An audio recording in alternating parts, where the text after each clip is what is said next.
All right, Akim, shalom, shalom. Praises, glory, and honor to Yahweh, Bashem, Yahushai, Bashem, Makakwadash. That honors the apostles and elders, great millstone for teaching us his truth. Salutations to the sincere Akim and Aqua, and listen. May the blessing of election be upon your house. My name is Brother Okwai. I'm back here with another quick and Lord's will, as always, an edifying lesson. And for today's lesson, I just wanted to talk a little bit about, the Catholic Church and how much it's actually um, misleading. Now, what inspired this lesson was a clip I actually saw from the brothers in GMS Dallas, right? And this was this video here. I kind of just wanted to do a quick response to it. So essentially, I don't want to play the whole thing because it's chopped up into two parts. But essentially, these Christians, some of them are probably Cushites and some of them maybe are Israelites, they came up and they didn't fully understand the history or the New Testament. So, the brothers were essentially kind of explaining to them the history that's found in the Apocrypha. And that's something they did not know of, right? What happens, they didn't understand a lot of Paul's writings when he talks about certain things such as there's no difference between the Jew and the Greek, right? And they didn't understand what led up to that process. And I thought the elder Yashua made a very excellent point in regards to, a lot of history between the prophet Malachi and when you read the Gospels, like Matthew, for example, there is a lot of history that is not being talked about. There is a lot of history that is kind of essentially left out. What happened, right?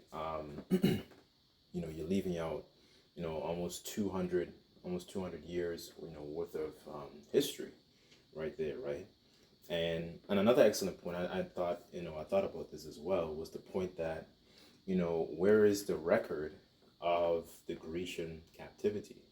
Because, Daniel prophesied of this particular captivity. Where is the record of that, right? So, because you don't find that in the Old Testament, right?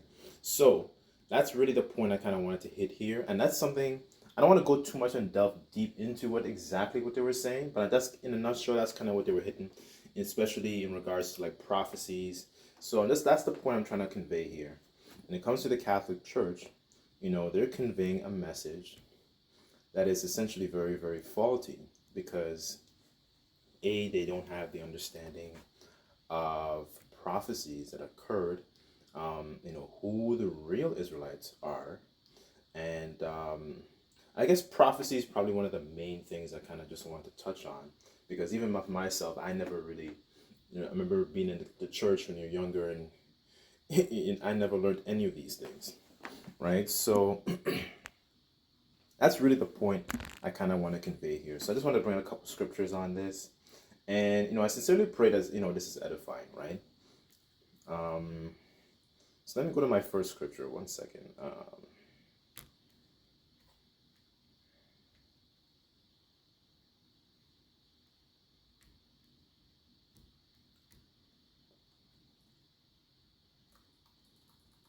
Just bear with me on this. Okay.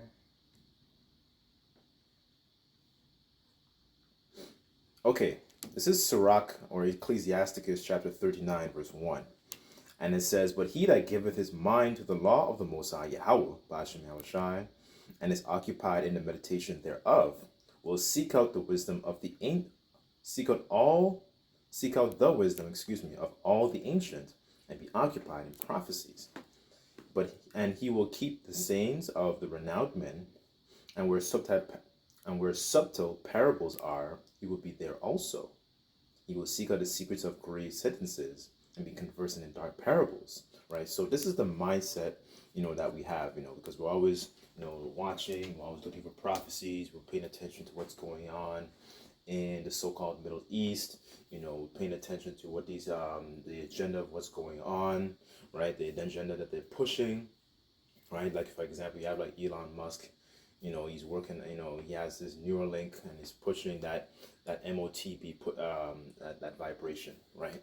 So, these are the things that we're staying up to date with, right? And this is the disconnect that the Catholic Church fails to actually properly inform their people of, right? Because it's one thing the truth does is it brings clarity to a world that is shrouded in darkness. You have, like the scriptures talk about, um, you know, gross darkness to people, right? And that also extends to your Catholic Church. Catholic Church doesn't properly inform its people of, hey, what's going on, and two, who you people of the Bible are, who you so-called Negroes, Latinos, Native Americans, and you speckled Israelites. They don't actually properly inform you people of who you are, you know, you know, why you're in the condition that you're in, right? The prophecies that happened to the biblical Israelites, they don't actually properly inform and give this information to them, right? So that's one of the things I admired about the brothers in the camp. That's what they did. They brought out a lot of this information. They asked questions, right? And that's another thing too, because they realized there are pastors that are supposed to be essentially feeding them with this knowledge and understanding. They themselves don't know. And the scriptures talk about how blind leadeth the blind, and when the blind leadeth the blind, they shall surely fall into a ditch, to roughly paraphrase. And that is the vibration that the Catholic Church pushes on its members. They don't push a sentiment or a diligent sentiment, so to speak, when it comes to trying to figure out. You hear this, like, sorry, for example, when we listen to something, when the apostles or the elders or a brother say something, you go and I never heard that before. Let me go research that. Let me go read that chapter. Let me go investigate. That's the mindset, and that's the what's it called, the trait, a trait of kings. As a matter of fact, this is one of my favorite scriptures. I'll come back to this, but this is one of my favorite precepts here, because this is the mindset of a king, essentially. Okay, this is Proverbs 25, verse 2, and it says, "It is the glory of the Most High, Yahweh Bashem Shai, to conceal a thing, but the honor of kings is to search out a matter," right? So, that's one of the things that we do, we search it out for ourselves, right? We stay essentially in a diligent mindset, right? And that is something that they don't push, that vibration, they don't push upon their congregations, actually look things up, especially Israelites, in knowing, okay, this gospel is for you, salvation is for you, right? So that's one of the things I kind of wanted to touch on. As a matter of fact, let me go back to Sirach. Okay, so I'll read verse 3 again, and it says, he will seek out the secrets of great sentences and be conversant in dark parables. So we get into tune with the prophecies. We stay, we learn more about Yahweh Shai. There's another precept within this book that talks about learning the ways of our forefathers, right? As a matter of fact, let me jump across to that, and I'll come back to this real quick.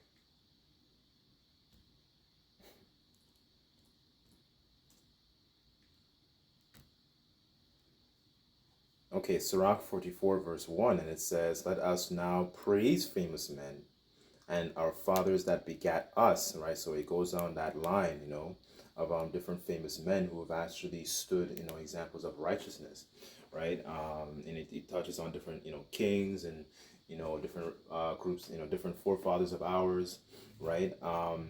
The righteous ones, that is, right? So, that's another point I also wanted to make as well, because, they also brought out the, the Maccabees, and that's something they didn't know about.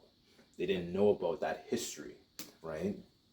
And then, we learn about these things because the scriptures talk about how things that are written aforetime are written for our learning, right? So, because when you look out in this world, again, going back to gross darkness, these people, our so-called leaders in this world, they don't actually promote a sentiment of righteousness. You so-called entertainers, you actors, athletes, so on and so forth.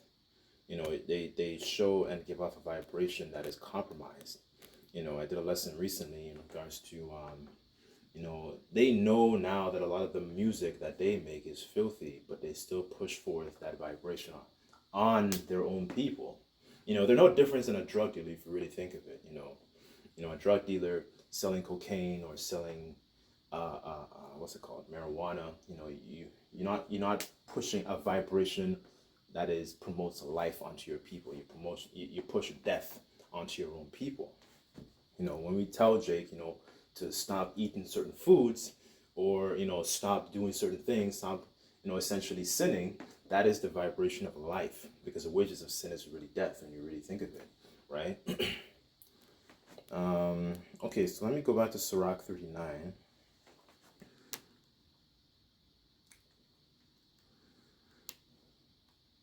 Okay, this is verse 4. And it says, "He shall serve among great men and appear before princes. He will travel through strange countries. He hath tried the good and the evil among men. He will, excuse me, he will give his heart to resort early unto the Lord that made him," right? So, we're seeking the Lord, Yahweh Bashem El Shai, while he may be found, right? Through his prophets, getting understanding that, trying to build up that relationship essentially, right? Because, what we want, we want to be covered, we want to be remembered in times of Jacob's trouble, right? And that's part of their understanding of the Catholic Church, that the Catholic Church doesn't push that vibration on their people. It preaches a very, essentially what it does, it preaches a very lazy, slothful, what's it called, vibration on their people, especially Israelites, that, so-called Jesus died for your sins so you could just, stay the way you are. You could just return to the way you are. You can just do whatever you want. And, it doesn't push a vibration of urgency, of like, it doesn't push a vibration of fear as well, right? To actually, keep them, in a, kind of keep you like you're walking on a tightrope, right? Because you don't seem to understand that, we're in a position that we're in the position, that we're in because we messed up, right? And that's their lackadaisical mindset. They don't think that they messed up. They think that everything was all curry and crisp, right? So they could just stay the way they are, so to speak, right? So, verse 5, it says, okay, I'll read verse 5 again. And it says, "He will give his heart to resort early unto the Lord, Yahweh Bashem El Shai, that made him, and will pray before the Most High, and will open his mouth in prayer and make supplication for his sins." Oh, that's important, right? So just talk about the prayers of the humble pierceth the clouds, right? And this is another thing of going back, and I brought out another precept which goes back into the ways of our forefathers, because there were different examples of our forefathers and even our foremothers too, like Susanna, I believe Judith as well. There were examples, Hezekiah. There were different examples, of our forefathers that actually prayed, when they were like in a time of trouble, right? And I remember there was one particular account, especially like, because I love this account with Hezekiah. When the Sennacherib was boasting about who he took on this kingdom and that kingdom, you know, and what did he do? He prayed to the Lord, right? And the Lord, sent out an angel and wiped out this guy's army, right? So that's why going back into the ways of our forefathers is so important, right? And that's what made Hezekiah also a very righteous king. He even prayed as well, I believe, when he got sick after, right? So that's really the point. It doesn't, the Catholic Church, they completely miss the mark when it comes to actually upholding the Bible and upholding the going to prophecies, because they're just pastors that are just there to sing songs and have a good time and be merry, and people just, they encapsulate all of that just by the gospel, right? There's a lot more to it that they're missing, right? And it shows that they're grossly uninformed of what's actually going on, and how the the Bible actually is what the Bible is actually trying to convey, right? So let me see if there's any more here. 1 second.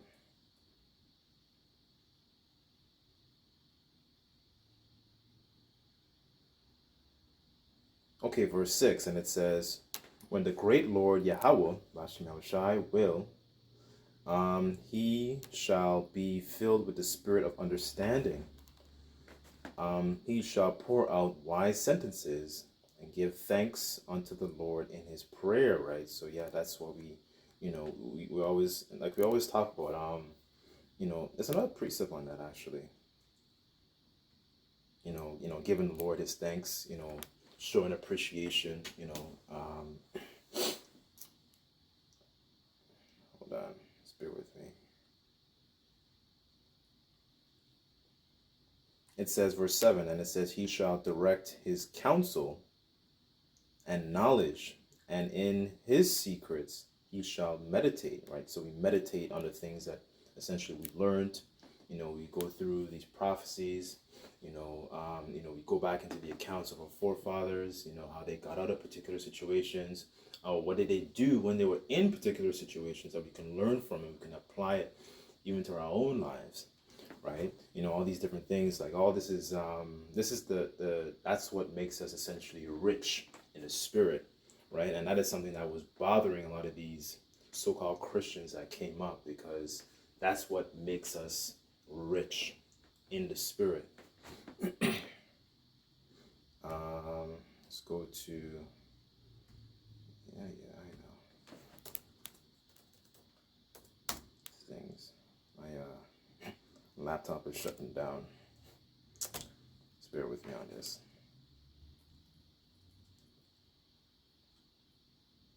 Okay, this is Colossians 3, verse 16, and it says, let the word of Hamashiach Yahushai dwell in you richly in all wisdom, teaching and admonishing one another in psalms and hymns and spiritual songs, singing with grace in the hearts to the Lord, right? So, and Christians might think that, it's literally talking about, a lot of these gospel music that they're singing, right? But a lot of these songs that you're listening to, they don't actually teach you anything. The scriptures talk about, prove all things, right? So, they think that essentially they just singing songs and going to church is, that's it. It's supposed to be, what you're doing, your conversation is supposed to be essentially edifying. As a matter of fact, hold on.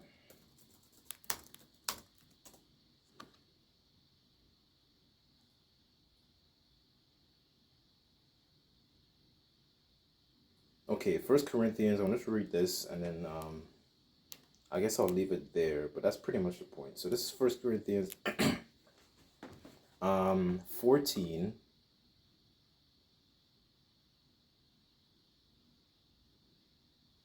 Just bear with me.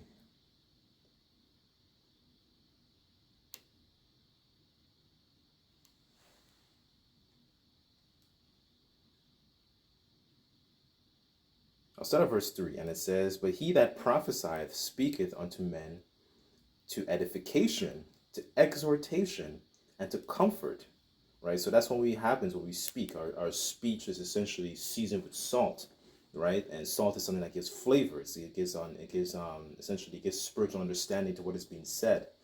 As a matter of fact, let me get that word in the atom. Let's bear with me on this.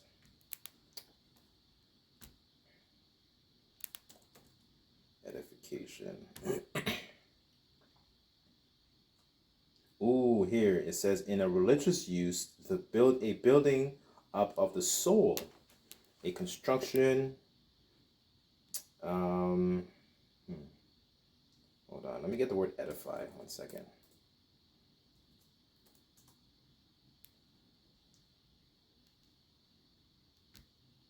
Okay, here, to build, construct, to build up morally or in faith, right? So that's the purpose of us actually speaking. We're not just speaking a bunch of psychobabble of what they like to think is speaking in tongues and, muttering a bunch of nonsense and murmuring a bunch of nonsense.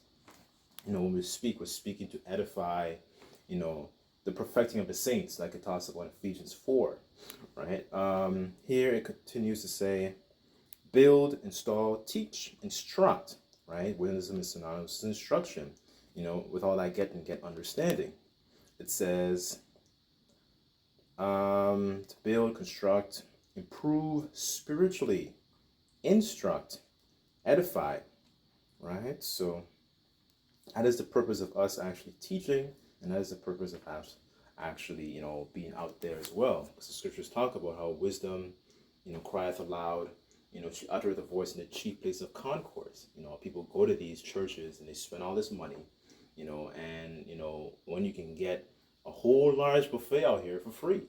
Like the script, like Yahushua said, I believe in Matthew, freely we have received, we freely give, right? But our people, they look at us and, we look like bums, we look like we have no jobs, like they like to say, or like these other camps like to say, and they think, there is no essentially understanding here, right? Because they're looking at men on the outward appearance rather than what we're actually trying to convey, right? So, but like the scriptures say, if our gospel be hid, it's hid to them that are lost, right? So, anyways, I didn't even hit all the precepts I wanted to hit, but I sincerely pray that all this is was edifying or is edifying. That's really the point. That's what this truth does anyway. It's supposed to give you an understanding of what's going on in the world via prophecies. It helps you to be more diligent, more spiritually and morally rich, right, and so on and so forth, right. Get understanding in the parables, and dark sayings, right? So, that's what it actually does to you, right? Wisdom maketh a man's face to shine, right? So, anyways, I'll leave it there. I don't want to make it too long, but because I have a tendency to ramble. But I sincerely pray this was edifying. Just like to give all praises, glory, and honor to Yahweh Bashim Shai.